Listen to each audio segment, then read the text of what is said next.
Assalamualaikum warahmatullahi wabarakatuh. Waalaikumsalam warahmatullahi wabarakatuh.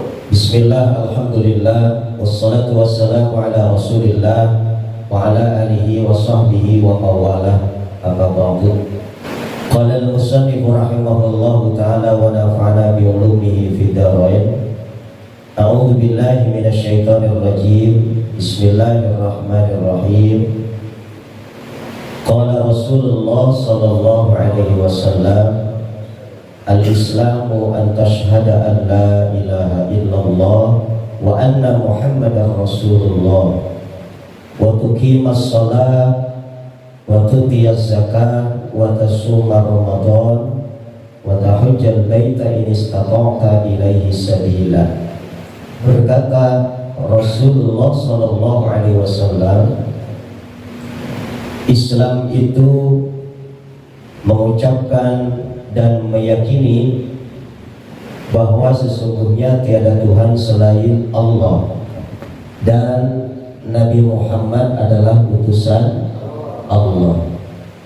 Kemudian mendirikan sholat, wa tutiyaz zakat, menunaikan zakat, wa tasuma Ramadan, dan berpuasa di bulan Ramadan, wa tahujjal baita, menunaikan ibadah haji, in istata'ta ilaihi sabila, jika mampu kamu ilaihi untuk menunaikan ibadah haji sabila, perjalanannya.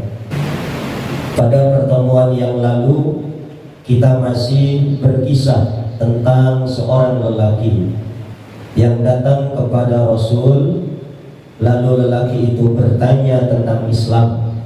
Maka dijawab oleh Rasul, Islam itu bersyahadat, Islam itu melaksanakan sholat, Islam itu membayar zakat, Islam itu berpuasa di bulan Ramadan, dan Islam itu menunaikan ibadah haji. Ini yang sering kita dengar yang disebut dengan rukun Islam. Di dalam 5 rukun Islam itu ada rukun-rukunnya masing-masing. Syahadat ada rukunnya. Sebagaimana sudah saya sampaikan, kalau ngajinya nggak ngantuk, ada rukun syahadat. Ada berapa? Yang pertama syahidun, orang yang mengucapkan syahadat atau orang yang bersaksi. Yang kedua masyhudun, yang dipersaksikan. Siapa? Allah subhanahu wa ta'ala. Yang ketiga masyhudun bi, adalah sifat-sifat Allah. Maka kita sebagai orang Islam harus mengenal sifat-sifat Allah itu ada berapa, mengetahui sifat-sifat Allah itu ada berapa. Bahkan kalau bisa sifat-sifatnya berikut dalil-dalilnya, karena tidak mungkin kita mengetahui Allah yang gaib. Oleh karenanya melalui sifat-sifatnya kita bisa mengenal Allah. Itulah yang dinamakan dengan masyhudun bi. Yang keempat masyhudun ilaih. Masyhudun ilaih ini yang dipersaksikan adalah Nabi Muhammad Sallallahu alaihi wasallam. Saya tanya jamaah, sudah pernah bertemu dengan Nabi? Sudah pernah bermimpi bertemu Nabi? Belum. Jangankan bertemu, mimpi saja belum. Kasihan apa? Maka supaya mengenal Nabi, kenali sifat-sifatnya. Ada berapa sifat Nabi? Ketahui sifat-sifatnya. Ini yang dimaksud dengan masyhudun ilaih. Sifat-sifat Nabi yang kita kenal ada 4: sidik, amanah, tabligh, dan fatonah. Nanti ada sifat mustahil bagi Nabi. Maka penting kiranya kita mengkaji aqaidul iman. Sifat wajib bagi Allah ada 20, sifat mustahil kebalikannya bagi Allah ada 20, sifat jaiz artinya wenang boleh bagi Allah itu ada 1, sifat wajib bagi Rasul ada 4, mustahilnya bagi Rasul ada 4, sifat jaiznya bagi Rasul ada 1. Nanti untuk lebih jelasnya itu ada di dalam kitab Aqidatul Awam yang membahas tentang tauhid atau tentang akidah. Nah, ini berkaitan dengan Riyadhus Shalihin, di mana kajiannya mengenai Islam, keislaman. Jadi kata malaikat Jibril bertanya, akhbirni anil Islam, ceritakan kepada saya tentang Islam. Nabi menjawab, Islam itu mengucapkan 2 kalimat syahadat. 2 kalimat syahadatnya kita sudah hafal, bahkan sudah saya jelaskan. Mengucapkan syahadat pada saat dimana orang masuk Islam, mengucapkan syahadat pada saat sholat, mengucapkan syahadat pada saat azan, mengucapkan syahadat pada saat apa lagi? Nikah lagi, ya. Pengalaman mah beda baik, jurusannya kosong dulu. Dan bahkan itu udah 2 kali dibahas. Sekarang kita menginjak kepada persoalan sholat. Sebab kata Kanjeng Nabi, Islam itu mendirikan sholat. Ayat-ayat yang berkaitan dengan sholat dan zakat banyak.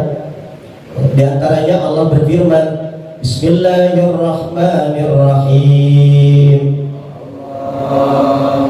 Wa yuqimus salata wa yu'tuz zakata wa dzalika dinul qayyimah. Yang bisa jawab ayat apa, ayat berapa, surah apa, kasih bonus. Al-Bayyinah. Ya, bonusnya silakan cuci piring setelah ini. Wa yuqimus shalah, dirikanlah olehmu salat. Wa yu'tuz zakat, tunaikan zakat. Wa dzalika dinul qayyimah, itulah ajaran agama yang tegak, itulah ajaran agama yang lurus. Ini salah satu ayat Allah yang tendensinya memerintahkan kepada kita sebagai hambanya untuk menunaikan sholat, melaksanakan sholat, menunaikan zakat. Jamaah yang dimuliakan Allah Subhanahu wa ta'ala,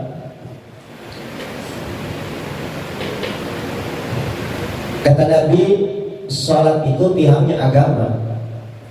As-salatu imaduddin, faman aqamaha faqad aqamaddin. Sholat itu tiangnya agama. Siapa yang mendirikan sholat berarti dia mendirikan agama. Artinya ketika kita melaksanakan sholat, berarti kita telah menegakkan agama, mensyiarkan agama, membela agama. Lalu bagaimana bagi orang yang tidak melaksanakan sholat? Berarti kebalikannya, dia telah menghancurkan agama. Menghancurkan agama, menghinakan agama. Berarti menghinakan sama kan dengan menistakan? Sama. Lalu kenapa ketika Quran kita diinjak-injak, kita sholat enggak, tiba-tiba kita marah? Quran diinjak-injak, jangankan yang sholat, yang enggak sholat saja marah. Betul kan? Padahal ketika kita Islam lalu tidak melaksanakan sholat, lalu kita dilaporkan, ini penista agama ini, bahkan penista agama yang sesungguhnya. Kata orang liberal, ngapain ente marah? Wong Quran aja gak marah, Allah aja gak marah kok. Tapi kenapa ente tidak sholat lalu ente tidak marah kepada diri ente sendiri? Malah justru ente marah kepada kiai, kepada ustadz, kepada sesepuh teman ente yang mengingatkan dan bertanya, kenapa ente ninggalin sholat? Marah dia. Oleh karena itu hadirin, saya yakin dan percaya bahwa kita semua insya Allah mudah-mudahan diberikan kekuatan tidak meninggalkan sholat dengan disengaja. Kalau dengan uzur lain hal dan lain cerita, bisa ada bab kodok. Lupa juga bisa ada bab kodoknya. Tapi kalau melalaikan, meninggalkan, dikodok tetap, tetapi hukumnya tetap berdosa besar.